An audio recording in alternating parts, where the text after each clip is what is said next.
On va s'intéresser à ce qui se passe au-delà de nos frontières et au-delà de la Manche. Nous allons retrouver pour ce faire Loïc Delamordé, notre correspondant à Londres, qui va vous parler de ce que redoutent les Anglais, les Grands-Bretons en général. C'est, on pourrait dire, la fin du droit à la vie privée. Comment ça va se manifester? Vous allez voir, les policiers ou autres espions au service de Sa Gracieuse Majesté vont avoir leur pouvoir élargi. Pouvoir élargi, ça veut dire quoi concrètement? Question posée à Loïc. Bonjour. Bonjour William, eh bien, ça veut dire très concrètement qu'on va pouvoir lire vos mails, écouter vos communications, écouter et lire vos textos beaucoup plus facilement. C'était une demande depuis longtemps des services secrets, des services de renseignement britanniques. Alors les services secrets, regardez, ils sont juste derrière moi. Vous voyez dans l'ombre le siège du MI6, le siège des fameux services secrets de James Bond. C'est là le vrai siège officiel de James Bond. Il y a d'autres services, notamment le MI5, qui sont les services antiterroristes de renseignement intérieur. Tous ces services-là demandaient à avoir une plus grande facilité pour aller espionner les gens. Alors évidemment, dans le but de la lutte contre le terrorisme, mais jusqu'ici, c'était comme dans toutes les grandes démocraties, assez encadré. Ici, on ne pouvait quand même pas espionner, écouter n'importe qui, n'importe comment. Ça va toujours être un petit peu encadré, mais en tout cas très très assoupli, car la ministre de l'Intérieur, Theresa May, vient il y a 2 jours de lancer un nouveau projet de loi. Il entrera en application en 2016 et vous allez le voir, on pourrait l'appeler souriez, vous êtes écoutés, souriez, vos textos sont lus, comme vous allez le comprendre dans ce reportage que nous avons réalisé avec Benjamin Farès. C'est l'un des lieux les plus secrets et les plus protégés de Grande-Bretagne. Le plateau de Bute en Cornouailles et ses dizaines d'antennes capables d'écouter et d'intercepter toutes les communications de données. Mais jusqu'ici, quand l'État voulait écouter les conversations téléphoniques de quelqu'un ou lire ses mails, les services secrets à Londres devaient demander l'accord du ministre de l'Intérieur, là, au Parlement de Westminster, et aussi l'accord d'un juge, ici, à la Cour royale de justice. Désormais, avec la nouvelle loi qui vient d'être lancée par le gouvernement, les services de police et de renseignement vont pouvoir librement consulter et archiver toutes vos communications pendant 1 an.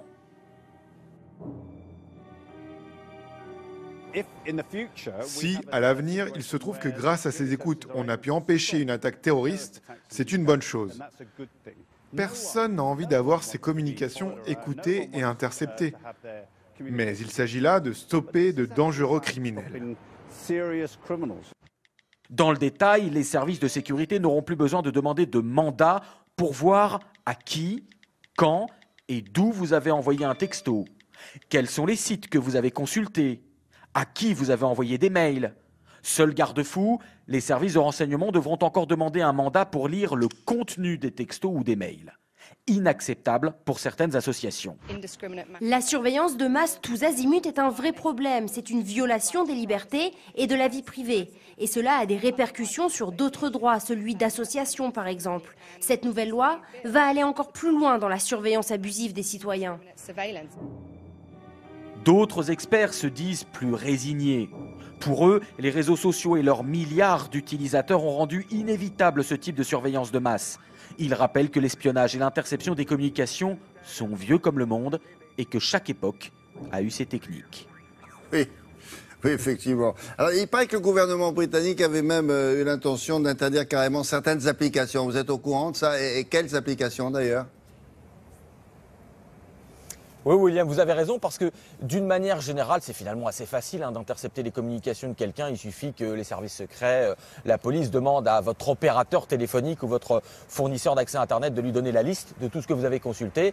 Et puis, c'est assez facile de trouver. En revanche, il y a certaines applications, vous avez entendu parler des iMessages ou alors tout simplement de WhatsApp, qui sont ce qu'on appelle les applications point à point, c'est-à-dire que ça ne passe pas véritablement par un opérateur et c'est juste votre téléphone qui envoie un message à un autre téléphone. C'est indéchiffrable à moins d'avoir des codes, à moins d'avoir vraiment la clé de décryptage. Eh bien, c'est pour ça que David Cameron voulait interdire une application comme WhatsApp par exemple. Alors, ça va finalement pas être le cas, mais tout simplement parce que les services secrets, le gouvernement britannique va faire des accords avec ces compagnies comme WhatsApp pour avoir les clés de déchiffrage et donc, à leur guise, ils vont pouvoir demander en fonction de tel ou tel client, de telle ou telle personne, la clé de déchiffrage de son WhatsApp à l'entreprise concernée, américaine en l'occurrence, et ainsi savoir tout ce que vous avez écrit. Il faut savoir que WhatsApp, par exemple, est beaucoup utilisé, on le sait, par les djihadistes du groupe État islamique.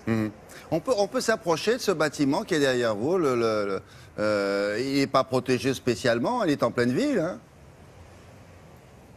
Alors il est en pleine ville, vous avez même un pont, hein, vous le voyez peut-être un petit peu, Ouais. on est en pleine nuit, mais il y a un pont qui y mène, donc vous approchez à quelques mètres, mais de plus près, je peux vous assurer qu'il y a vraiment une triple barrière de sécurité, des caméras partout, donc non, c'est très difficile quand même d'y pénétrer. Maintenant, ça n'est pas là qu'est le cœur le plus sensible, ici c'est, si vous voulez, le quartier général, mais Ouais. les images les plus sensibles, vous les avez vues au début du reportage, bien ces sûr. antennes-là, ces antennes satellites.